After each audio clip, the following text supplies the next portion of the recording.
Arthur stood at the jagged edge of the cliff, his fingers white as they gripped a rolled-up blueprint. This paper held the bridge he had designed 20 years ago, a dream now brittle and yellowed by time. Below him, the river roared with a savage hunger, its cold spray mocking his decades of hesitation. He had spent 20 years waiting for the perfect materials, the perfect weather, and the perfect amount of savings. But perfection is a ghost that haunts the stagnant. He checked his watch.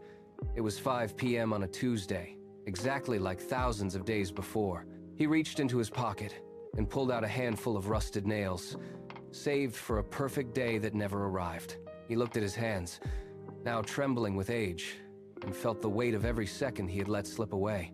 He remembered the day he bought the wood, high-quality timber that he eventually left to rot in the shed because he feared the foundation wasn't stable enough. He had been a prisoner of his own caution. With a heavy sigh, he walked back to his truck and tossed the blueprint onto the seat like a piece of trash. Driving past the town square, Arthur stopped. A young woman was there, hammering a sign into the hard dirt. Her face was slick with sweat, mixing with the rain that had just begun to fall. She didn't look at the sky. She didn't look for cover. She struggled with a heavy wooden beam, her hands slipping on the wet surface. Yet she didn't stop to wait for better conditions. She adjusted her grip, let out a sharp grunt, and slammed the beam into place with raw, imperfect determination. Arthur looked at his own reflection in the side mirror. He saw a man who had spent a lifetime preparing for a start line that had already vanished into the fog of the past. The sight of her struggle was a mirror to his soul. She wasn't waiting for the sun.